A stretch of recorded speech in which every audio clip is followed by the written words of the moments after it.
ಎಲ್ರಿಗೂ ನಮಸ್ಕಾರ. ನಾನೇನು ತ್ರಾಡಾದ್ರಿಲ್ ಕನ್ನಡ. ಸೊ ಎಲ್ಲರೂ ಹೇಗಿದ್ದೀರಾ? ಕೆಲಸ ಹೆಂಗೆ ನಡೀತಿದೆ? ಎಲ್ಲ ಚೆನ್ನಾಗಿ ನಡೀತಿದೆ ಅಂತ ಅನ್ಕೋತೀನಿ. ನಾವು ಇವಾಗ ನಮ್ಮ ಕೆಲಸ ಮಾಡೋಕ್ಕೆ ಹೋಗ್ತಾ ಇರೋದು. ಏನು ಕೆಲಸ ಅಂದರೆ, ಈ ವ್ಲಾಗು ಒಂದು ಕೆಲಸನೇ ಅಲ್ವಾ ನಮಗೆ. ಈ ವ್ಲಾಗ್ ಮಾಡಬೇಕು ಅಂದರೆ ಏನಕ್ಕೆ ಹೋಗಬೇಕು? ಈ ವ್ಲಾಗ್ ಮಾಡೋದಂದರೆ ಏನು ಕೆಲಸ? ಈ ವ್ಲಾಗ್ ಚೆನ್ನಾಗಾಗಬೇಕು ಅಂದರೆ ಗಾಡಿ ಚೆನ್ನಾಗಿರಬೇಕು. ಅದಕ್ಕೆ ನಾನು ಗಾಡಿದು ಸರ್ವಿಸ್ ಮಾಡ್ಸೋಕೆ ಹೋಗ್ತಾ ಇದ್ದೀನಿ. ಇದು ನನ್ನ ಲಾಸ್ಟು ಫ್ರೀ ಸರ್ವಿಸ್ ಆಗಿದೆ, 4th ಫ್ರೀ ಸರ್ವಿಸು. ಆ್ಯಕ್ಚುಲಿ ಮೊನ್ನೆ ನನಗೆ ಮೈಸೂರು ಶೋರೂಮ್ ಅವ್ರು ಕಾಲ್ ಮಾಡಿದರು, ನಿಮ್ಮದು 10th ಜುಲೈಗೆ ಡ್ಯೂ ಡೇಟ್ ಇದೆ ಸರ್ವೀಸು, ಇಲ್ಲಾಂದರೆ ಕ್ಲೇಮ್ ಆಗೋಲ್ಲ ಅಂತ ಫ್ರೀ ಸರ್ವೀಸು. ಸೊ ಆಲ್ರೆಡಿ ಇವತ್ತು 9ನೇ ತಾರೀಕು ಆಗಿದೆ, ನಾಳೆಗೆ ಲಾಸ್ಟು. ನಾನು ಲೇಟ್ ಮಾಡಿದೆ ಸ್ವಲ್ಪ, ಸೊ ಅದಕ್ಕೆ ಇವತ್ತು ಹೋಗ್ತಾ ಇದ್ದೀನಿ. ಸೊ ನಾನು ಲಾಸ್ಟ್ ವೀಡಿಯೋದಲ್ಲಿ ಹೇಳ್ದಂಗೆ ನಾನು ರೆಡಸ್ಟ್ರೀನ್ ಟೈರ್ಸ್ ಹಾಕ್ಸಿದೆ ನಾನು, ಬರೀ ಬ್ಯಾಕ್ಗೆ. ಇನ್ನು ಫ್ರಂಟಿಗೆ ಚೇಂಜ್ ಮಾಡಿಸೋ ಅವಶ್ಯಕತೆ ಇಲ್ಲ, ಇನ್ನೊಂದು 4 ತಿಂಗಳು ಬರುತ್ತೆ ಅಂದ್ಕೊತೀನಿ. ಗ್ರಿಪ್ ಮಾತ್ರ ಸಕ್ಕತ್ತಾಗಿದೆ. ನಾನು ಈ ಟೈರ್ ಹಾಕ್ಸಿದ ಮೇಲಿಂದ ಕಾರ್ನರಿಂಗೇ ಮಾಡಿದ್ದೀನಿ ತುಂಬ. ನಾನು ನಮ್ಮ ಫ್ರೆಂಡ್ಸ್ ಹೊರಗೆ ಹೋಗಿದ್ವಿ ಒಂದು ಸಲ, ನಾನು ಅವಿನಾಶ್ ಅಕ್ಷಯ್ ಅವರೆಲ್ಲ. ಆವಾಗ ಹೋಗ್ಬೇಕಾದ್ರೆ ಫುಲ್ ಟೆಸ್ಟ್ ಮಾಡ್ತಾಯಿದ್ದೆ ಟೈರ್ಸ್ ನಾನು. ಅದೊಂಥರ ರೈಡ್ ಥರನೇ ಹೋಗಿದ್ವಿ. ಟೈರ್ ಗ್ರಿಪ್ ಮಾತ್ರ ಅಲ್ಟಿಮೇಟ್ ಆಗಿದೆ. ಈ ಪ್ರೈಸ್ ಪಾಯಿಂಟಿಗೆ ಅಲಾಯ್ ವೀಲ್ಸು ಚೇಂಜ್ ಮಾಡ್ಸೋಂಗಿಲ್ಲ. ಒಳ್ಳೆ ಟೈರ್ ಬೇಕು, ಒಳ್ಳೆ ಸ್ಪೋರ್ಟಿ ಟೈರ್ಸ್ ಬೇಕು, ರೇಡಿಯಲ್ ಟೈರ್ಸ್ ಬೇಕು ಅಂದರೆ ರೆಡಸ್ಟ್ರೀನ್ ಸಕ್ಕತ್ತಾಗಿದೆ. ಯಾಕೆ ಗೊತ್ತಾ? ಇದು ಈಗ ರೀಸ್ ಟೈರ್ಸ್ ಅಂತ ಫೇಮಸ್ ಆಗ್ತಾಯಿದೆ.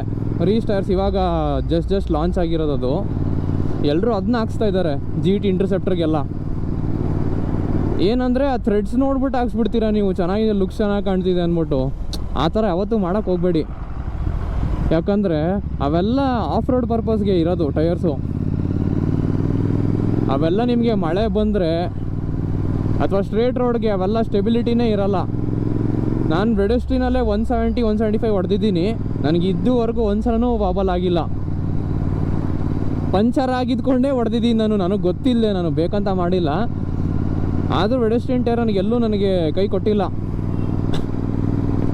ಆ್ಯಂಡ್ ಇನ್ನೊಂದು ಏನಂದರೆ, ಅದು ರೇಡಿಯಲ್ ಟೈರ್ಸ್ ಬರೋಲ್ಲ. ರೀಸ್ ಟೈರ್ಸ್ ಇದೆಯಲ್ಲ, ರೇಡಿಯಲ್ ಟೈರ್ಸ್ ಇಲ್ಲ ಅದು. ಸೊ ನೀವು ಕಾರ್ನರಿಂಗ್ ಏನಾದರೂ ಮಾಡೋಕ್ಕೆ ಹೋದರೆ ಪಕ್ಕ ಬೀಳ್ತೀರ. ಸೊ ಅದಕ್ಕೆ ಯಾರಾದರೂ ಹೊಸ ಟೈರ್ಸ್ ಹಾಕ್ಸ್ಬೇಕು ಅಂತಿದ್ರೆ ರೆಡಸ್ಟ್ರೀನ್ ಸಕ್ಕತ್ತಾಗಿದೆ ನನ್ನ ಒಪಿನಿಯನ್ನು.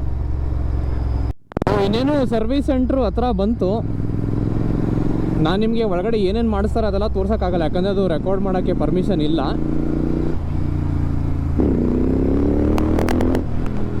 ನಿಮಗೆ ಲಾಸ್ಟಲ್ಲಿ ನಾನು ಬಿಲ್ ಎಷ್ಟಾಯಿತು, ಏನೇನು ಮಾಡಿದ್ದಾರೆ 4th ಫ್ರೀ ಸರ್ವಿಸ್ಗೆ ನಿಮಗೆ ಹೇಳ್ತೀನಿ. ನಂಗೆ ಆ್ಯಕ್ಚುಲಿ ಒಬ್ಬರು ಪರಿಚಯ ಇದ್ದಾರೆ, ಕಾರ್ತಿಕ್ ಅಂತ, ಸರ್ವಿಸ್ ಸೆಂಟ್ರಲ್ಲಿ. ಸೊ ನಾನು ಯಾವಾಗಲೂ ಅವರೇ ಕಾಂಟ್ಯಾಕ್ಟ್ ಮಾಡ್ತೀನಿ ಏನಾದರೂ ಮಾಡಿಸೋದಿದ್ರೆ. ನನಗನ್ಸ್ದಂಗೆ ಒಂದು ಬಜೆಟ್ಟು 300-400 ರೂಪೀಸಿಂದ ಒಳಗೆ ಆಗಬೇಕು ಬಜೆಟು. ಯಾಕಂದರೆ 4th ಫ್ರೀ ಸರ್ವಿಸಲ್ಲಿ ಬರೀ ಟಾಪಪ್ ಮಾಡ್ತಾರೆ, ಆಮೇಲೆ ಜನರಲ್ ಸರ್ವಿಸ್ ಚೆಕಪ್ಪು. ಮೋಸ್ಟ್ಲಿ ನಾನು ಬ್ರೇಕ್ ಪ್ಯಾಡ್ಸ್ ಹೋಗಿದೆ ಅನ್ಸುತ್ತೆ, ಹಿಂದ್ಗಡೆ ಚೇಂಜ್ ಮಾಡು ಅಂತ ಹೇಳಿದ್ರು ಅವರು. ಅದೊಂದು ಸಲ ಚೇಂಜ್ ಮಾಡಿಸ್ಬೇಕು. ನೋಡೋಣ ಬನ್ನಿ ಎಷ್ಟಾಗುತ್ತೆ ಅಂತ. ನಾನು ನೋಡೋ ಮೀಟ್ರ್ ರೀಡಿಂಗ್ ಎಷ್ಟಾಗಿದೆ ಗೊತ್ತಾ ಇವಾಗ? 14,436, 14,436. ಗಾಡಿ ಬಿಟ್ಬಿಟ್ಟು ಈಗ ಆಟೋದಲ್ಲಿ ಹೋಗ್ಬಿಡ್ಬೇಕು ವಾಪಸ್ಸು. ಕಾಲೇಜ್ ಬೇರೆ ಇದೆ ನನಗೆ.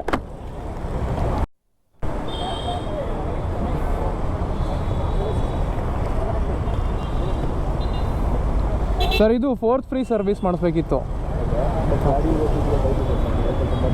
ಇಲ್ಲ, ಇವರು ಕಾರ್ತಿಕ್ ಅಣ್ಣ ಹೇಳಿದ್ರು ನನಗೆ ಇವತ್ತು ತಗೊಂಬನ್ನಿ ಅಂತ. ನೆನ್ನೆನೇ ಫೋನ್ ಮಾಡಿದ್ದೆ ನಾನು, ನೆನ್ನೆ ಕೇಳಿದ್ದೆ, ನಾನೇ ಫೋನ್ ಮಾಡಿದ್ದೆ, ಇವತ್ತು ಬನ್ನಿ ಅಂತ ಹೇಳಿದ್ರು ಅವರು.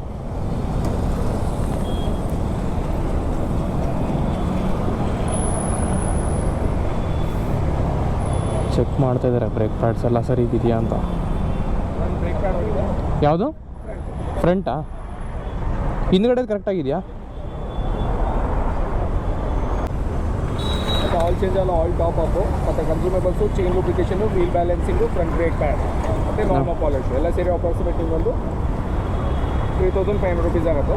ರೆಡಿ ಆದಮೇಲೆ ನಾನೇ ಕಾಲ್ ಬ್ಯಾಕ್ ಮಾಡ್ತೀನಿ. ಇನ್ನೀಗ ನಿಮ್ಮೊಂದು 3500 rupees 2500 rupees ಒಂದೇ ಬಂತು.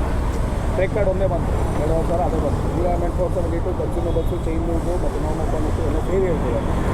ಆರ್ ಎಸ್ ಎ ಬಿಟ್ಟು ಆರ್ ಎಸ್ ಎ ಬಂದು 1050 rupees ಆಗುತ್ತೆ 1 year. ಪ್ಯಾನ್ ಇಂಡಿಯಾ ಸರ್ವಿಸ್ ಇರುತ್ತೆ 24/7. ಪೆಟ್ರೋಲ್ ಖಾಲಿ ಆದರೂ ಬರ್ತಾರೆ, ಬ್ರೇಕ್ ಡೌನ್ ಆದರೂ ಬರ್ತಾರೆ, ಆಕ್ಸಿಡೆಂಟ್ ಆದರೂ ಬರ್ತಾರೆ, ಪಂಚರ್ ಆದ್ರೂ ಬರ್ತಾರೆ. ಆರ್ ಎಸ್ ಏನು ಮಾಡೋದು? ಇಲ್ಲ ಬೇಡ ಇನ್ನೀಗ ನಿಮ್ಗೊಂದು 430 ಪೇ ಮಾಡ್ತೀವಿ. ಆಮೇಲೆ ಇದು ಸ್ಟ್ಯಾಂಡ್ ಸ್ವಲ್ಪ ಸ್ಪ್ರಿಂಗ್ ಸೌಂಡ್ ಬರ್ತಾ ಇದೆ.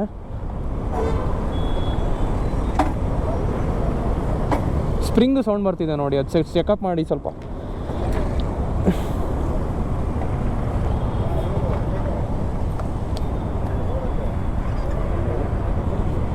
97 ಓಕೆ 97418 ಸೊ ನಾನು ಸರ್ವೀಸಿಗೆ ಬಿಟ್ಟಿದ್ದೀನಿ ಗುರು. ಫ್ರಂಟ್ ಬ್ರೇಕ್ ಪ್ಯಾಡ್ ಹೋಗ್ಬಿಟ್ಟಿದೆ. 2500 ಗುರು ಬ್ರೇಕ್ ಪ್ಯಾಡ್ಸಿಗೆ. ನಾನು 300 ರೂಪಾಯಿ ಆಗುತ್ತೆ ಅಂದ್ಕೊಂಡಿದ್ದೆ, 2500 ಆಗ್ತಾ ಇದೆಯಲ್ಲಪ್ಪ ಇಲ್ಲಿ ದುಡ್ಡು ನೋಡಿ. ನಾನು ಮೊನ್ನೆ ತಾನೇ ಟೈರ್ಸ್ ಹಾಕ್ಸಿದೆ 800 ರೂಪಾಯಿ ಕೊಟ್ಟು. ಇವಾಗ ನೋಡಿದ್ರೆ ಹಿಂಗೆ ಏನು ಮಾಡೋಕ್ಕಾಗಲ್ಲ. GT ಓನರ್ಸ್ದು ನೀವೆಲ್ಲ.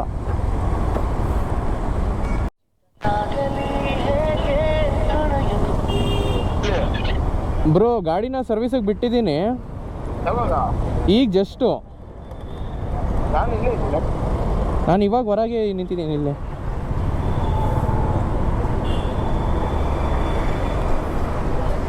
ಹಾಯ್ ಬ್ರೋ, ಆರಾಮ? ಯಾವುದು? ಹಾಂ ಆಯಿತು ಹಾಕಾಯ್ತು. ಇದು ಫ್ರಂಟ್ ಬ್ರೇಕ್ ಪ್ಯಾಡ್ ಹೋಗಿದೆಯಾ ನೋಡಿ, ಅವ್ರು ಚೇಂಜ್ ಮಾಡಬೇಕು ಅಂದರು.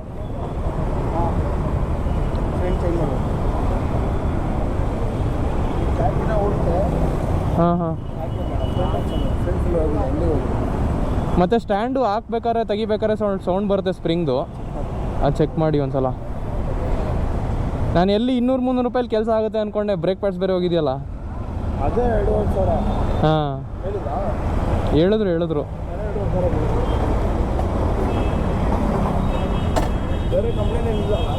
ಏನಿಲ್ಲ, ಅದು ಟೈರು ಹೊಸದು ಹಾಕ್ಸಿದ್ದೀನಿ ಇವಾಗ ಹಿಂದ್ಗಡೆದು.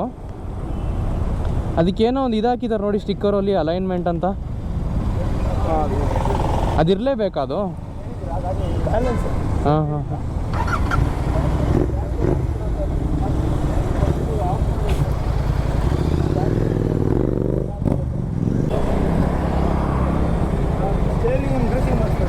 ಹೌದಾ? ಹಾಂ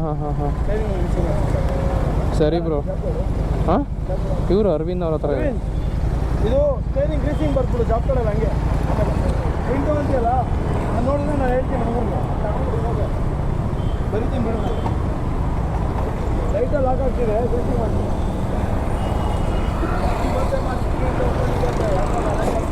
ಮಾಡ್ತೀನಿ ಈಗ, ಹೇಳ್ತೀನಿ Raghu bro. Thank you bro. ನಿಮ್ಮದು ವೀಡಿಯೋ ಹಾಕ್ತೀನಿ ಯೂಟ್ಯೂಬಲ್ಲಿ. ಹೇಳಿದ್ದೀನಿ ಎಲ್ಲ. ಹಾಂ ಸರಿ ಬ್ರೋ, ಆಯಿತು. ಹಾಂ ಸರಿ. ಹಾಂ BMC ಈಗ ತಾನೇ ಕ್ಲೀನ್ ಮಾಡಿ ಹಾಕಿದ್ದೀನಿ ನಾನು. ಹಾಂ ಸರಿ ಬ್ರೋ. ಆಟೋ ಬುಕ್ ಮಾಡಬೇಕು ಗುರು. ಇವಾಗ ಕಾಲೇಜ್ಗೆ ಹೋಗ್ಬೇಕು 11 ಗಂಟೆಗೆ, 10 ಕಾಲಾಗಿದೆ. ಆಯಿತು. ಸೊ ನೋಡಿ, ನಾನು ಇವಾಗ ಆಟೋದಲ್ಲಿ ಹೋಗ್ತಾಯಿದ್ದೀನಿ. ನನಗೆ ಬೇಜಾರಾಯಿತು ಗುರು. ನೆನ್ನೆ ನನಗೆ ಕಾರ್ತಿಕ್ ಅವರಂತ ಪರಿಚಯ ಇದ್ದಾರೆ. ಅವ್ರಿಗೆ ಫೋನ್ ಮಾಡಿಬಿಟ್ಟು ಬ್ರೋ ಸರ್ವಿಸಿಗೆ ಬಿಡಬೇಕು ಬ್ರೋ ಅಂತ ಹೇಳಿದೆ ನಾನು 12:30 ಮಧ್ಯಾಹ್ನಕ್ಕೆ ನೆನ್ನೆ. ಅವ್ರು ಹೇಳಿದ್ರು ಬ್ರೋ ಇವತ್ತು ಫುಲ್ ಆಗಿದೆ, ನಾಳೆ ತೊಗೊಂಬನ್ನಿ 9 ಗಂಟೆಗೆ. ಗಾಡಿಗಳು 85 ಗಾಡಿಗಳು ಬಂದಿದ್ದಾವೆ, ಇವತ್ತು ಆಗಲ್ಲ ಅಂತ ನೆನ್ನೆ ಹೇಳಿದ್ರು. ಸರಿ ಆಯಿತು ಅಂದ್ಬಿಟ್ಟು ಇವತ್ತು ಬಂದೆ. 10 ಗಂಟೆಗೆ ಬಂದೆ, 9 ಗಂಟೆಗೆ ಬರೋದು ಬಿಟ್ಟು. ಇಲ್ಲಿ ನೋಡಿದ್ರೆ ಬೇರೆ ರಾಯಲ್ ಎನ್ಫೀಲ್ಡ್ ಅಡ್ವೈಸರ್ ಅವರು ಗಾಡಿ ಫುಲ್ಲಾಗಿದೆ ಅಂತ ಹೇಳ್ತಾರೆ. ಇನ್ನು 1 ಅವರ್ಗೆ ಏನಾಗ್ಬಿಡುತ್ತಪ್ಪ. ಸರ್ವಿಸ್ ಸೆಂಟ್ರ್ ತೆಗೆಯೋದೇ 8:45 9 ಗಂಟೆ ಹಂಗೆ. ಅದು ಬೇರೆ ನಮ್ಮದೇನು ಮಾಮೂಲಿ ಗಾಡಿನ ಹೋಗಲಿ, ಏನೋ ಒಂದು ಮಾಮೂಲಿ ಬುಲೆಟ್ಟು ಕ್ಲಾಸಿಕ್ಕು ಅಂತ ಅವನು ಇದ್ದಿದ್ರೆ ಸ್ವಲ್ಪ ಏನೋ ಒಂದು ಇದು ಮಾಡ್ಬೋದಿತ್ತು. GT ಗುರು ನಂದು ಗಾಡಿ. ಜಿ ಟಿ ಇಟ್ಕೊಂಡು ಇದು ಮಾಡ್ತಾವ್ರಂದರೆ ಅದು ಯಾರು ಹೇಳಿ ಥ್ರಾಟಲ್ ಕನ್ನಡ ನನಗೆ ರಿಜೆಕ್ಟ್ ಮಾಡ್ತಾರೆ ಅವರು. ಅಯ್ಯೋ ಎನಿವೇಸ್ ಖರ್ಚು ಬಂದೇ ಬರುತ್ತೆ, ಏನು ಮಾಡೋಕ್ಕಾಗಲ್ಲ. ಅಂದ್ಕೊಂಡಿದ್ದೆ ಒಂದು ಆಗೋದೇ ಒಂದು ಅಷ್ಟೆ. ನಮ್ಮ ಸೇಫ್ಟಿ ಮುಖ್ಯ ಅಲ್ವಾ ಫಸ್ಟು. ದುಡ್ಡು ಆದರೆ ಹೋಯ್ತು, ಹೋಗಲಿ ಪರವಾಗಿಲ್ಲ, ಹಾಕ್ಸ್ಬಿಡ್ತೀನಿ ಅತ್ತಾಗೆ. ತೊಂದರೆ ಏನಂದರೆ ದುಡ್ಡೇ ಸೇವ್ ಮಾಡೋಕ್ಕಾಗ್ತಾಯಿಲ್ಲ, ಭಾಳ ಖರ್ಚುಗಳು ಬರ್ತಾಯಿದೆ. ಆ ಗಾಡಿ ಅಂತೂ ನನಗೆ ಮೈಲೇಜೇ ಕೊಡ್ತಾಯಿಲ್ಲ. ಚೆಕ್ ಮಾಡಿಲ್ಲ ನಾನು, ಒಂದು ಸಲ ಚೆಕ್ ಮಾಡಬೇಕು. ಅದನ್ನ ಚೆಕ್ ಮಾಡಿಬಿಟ್ಟು ಪ್ರಾಪರಾಗಿ ಅದಕ್ಕೊಂದು ಸಪ್ರೇಟಾಗಿ ವೀಡಿಯೋ ಮಾಡಿ ಹಾಕ್ತೀನಿ. ಬನ್ನಿ ಸಂಜೆ ಸಿಗೋಣ. ಸೊ ಎಲ್ರಿಗೂ ಮತ್ತೆ ನಮಸ್ಕಾರ. ಇವಾಗ ಟೈಮು 4:44 ಆಗಿದೆ. ನಾನು ಕಾಲೇಜ್ ಮುಗಿಸ್ಕೊಂಡೆ. ನಾನು ಈಗ ಹೋಗಿ ಗಾಡಿ ವಾಪಸ್ ತರಬೇಕು. ಫೋನ್ ಮಾಡಿದರು ಸರ್ವಿಸ್ ಸೆಂಟ್ರವರು, ಈಗ ಹೋಗಿ ತರಬೇಕು. ಫುಲ್ ನಡ್ಕೊಂಡಿದ್ರಿ ಗಾಡಿ ನಿಂತು ಕಾಲೇಜ್ ಫುಲ್. ಇವತ್ತು ಸಾಕಾಗೋಯ್ತು, ಒಂದಿನ ಇಲ್ಲಾಂದ್ರೂ ಆಗಲ್ಲ. ಬನ್ನಿ ಗಾಡಿ ತರೋಣ. ಸೊ ಇವಾಗ ನೋಡ್ತಿರ್ಬೋದು, ನಾವು ಇವಾಗ ಶೋರೂಮ್ ಹೋಗ್ತಾ ಇದ್ದೀವಿ.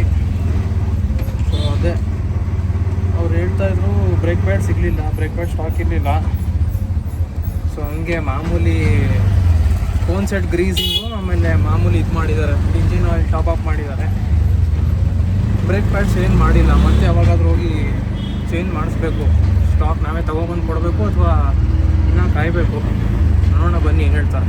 ಹೋಗ್ಬಿಟ್ಟು ನಿಮಗೆ ಬಿಲ್ ಎಷ್ಟಾಯಿತು ತೋರಿಸ್ತೀನಿ. ಸೊ ನಮ್ಮ ಗಾಡಿದು ಫೈನಲ್ ಪಾಲಿಶಿಂಗ್ ನಡೀತಿದೆ ನೋಡಿ.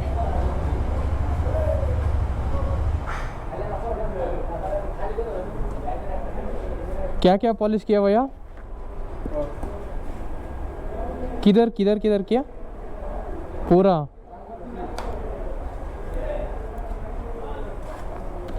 इस पे थोड़ा करना है, देखो भैया थोड़ा. ನಾನು ಯಾವಾಗಲೂ ಅಷ್ಟೇ. ಇನ್ನೊಂದೇನೆಂದರೆ ಪಾಲಿಶಿಂಗ್ ಮಾಡಬೇಕಾದ್ರೆ ಸೀಟ್ ಮೇಲೆ ಮಾಡಿಸ್ಬೇಡಿ, ಯಾಕಂದರೆ ಹಿಂದ್ಗಡೆ ಕೂತವ್ರಿಗೆ ಜಾರುತ್ತೆ ಇಲ್ಲಿ, ಅದಕ್ಕೋಸ್ಕರ. ಈ ಟ್ಯಾಂಕ್ ಮೇಲೂ ಅಷ್ಟೇ ಈ ಪಾಲಿಶಿಂಗು ಅಷ್ಟು ಸರಿ ಕಾಣಿಸಲ್ಲ, ಯಾಕಂದರೆ ಈ ಥರ ಮುಟ್ಟಿದ್ರೆ ನಿಮಗೆ ಫಿಂಗರ್ ಪ್ರಿಂಟ್ ಅಂಟ್ಕೊಂಡ್ಬಿಡುತ್ತೆ. ಭಯ್ಯ 1 मिनट कपड़ा दो भैया.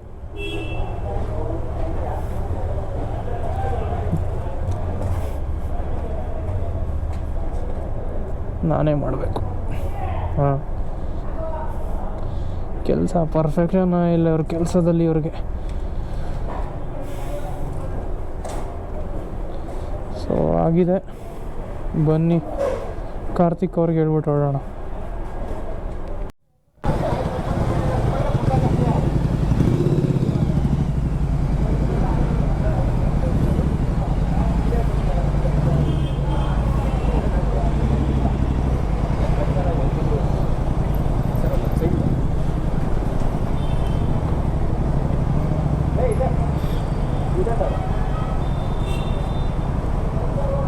ಗಾಡಿ ನೀಟಾಗಿ ಕಾಣ್ತಾ ಇದೆ, ಫುಲ್ ಎದ್ದು ಕಾಣ್ತಾ ಇದೆ ಗಾಡಿ.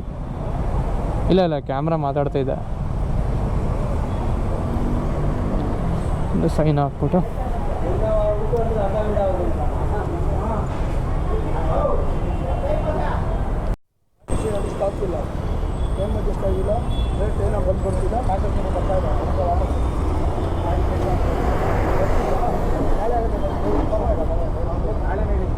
ಬ್ರೋ ಬರ್ತೀನಿ. ಹಾಂ ಸರಿ ಬ್ರೋ, ಏನಾದರೂ ಹೇಳ್ತೀರಾ ಹೇಳಿ. ಸರಿ ಬ್ರೋ, ಆಯಿತು ಹಂಗಾರೆ. ಸರಿ bro, okay, thank you.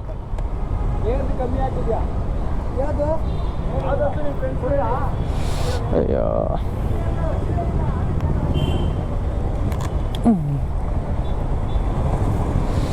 Polish ಇದಕ್ಕೆಲ್ಲ ಹೊಡೆದಿದ್ದಾರೆ, ಥ್ರಾಟಲ್ ಗ್ರಿಪ್ಪಿಗೆಲ್ಲ ಜಾರ್ತಾ ಇದೆ. ಥ್ರಾಟಲ್ ಗ್ರಿಪ್ಪು ಗ್ಲೌಸ್ ಹಾಕ್ಕೊಂಡೇ ಓಡಿಸಿ ಗಾಡಿನ.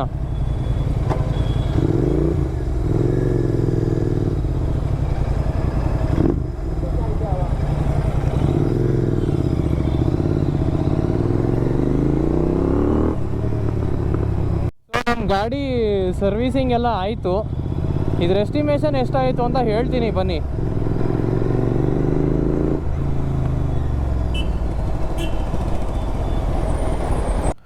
ಸೊ ನೀವು ನೋಡ್ತಿರ್ಬೋದು ಇದೇ ನಂದು 4th ಫ್ರೀ ಸರ್ವಿಸ್ದು ಟೋಟಲ್ ಎಸ್ಟಿಮೇಷನ್ ಕಾಸ್ಟ್ ಆಗಿದೆ. ಸೊ ಫಸ್ಟಿಗೆ ಬರೋದಾದರೆ chain lube and cleaner kit, chain lubing 200 rupees ಹಾಕಿದ್ದಾರೆ. ಇದನ್ನ ನೀವೇ ಮಾಡ್ಕೊಬೋದು, ಅವಶ್ಯಕತೆ ಇಲ್ಲ. ಆಮೇಲೆ ಸ್ಟಿಯರಿಂಗ್ ಸ್ಟೆಮ್ ಬೇರಿಂಗ್ ಅಂದರೆ ಇದು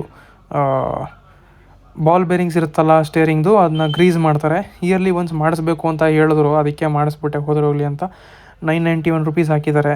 ಆಮೇಲೆ ಕನ್ಸ್ಯೂಮೇಬಲ್ ಚಾರ್ಜಸ್ ಫಾರ್ ಸರ್ವಿಸ್ ಅಂದರೆ ಇದು ಇಂಜಿನ್ ಆಯಿಲ್ ಟಾಪಪ್ ಮಾಡಿದ್ದಾರೆ.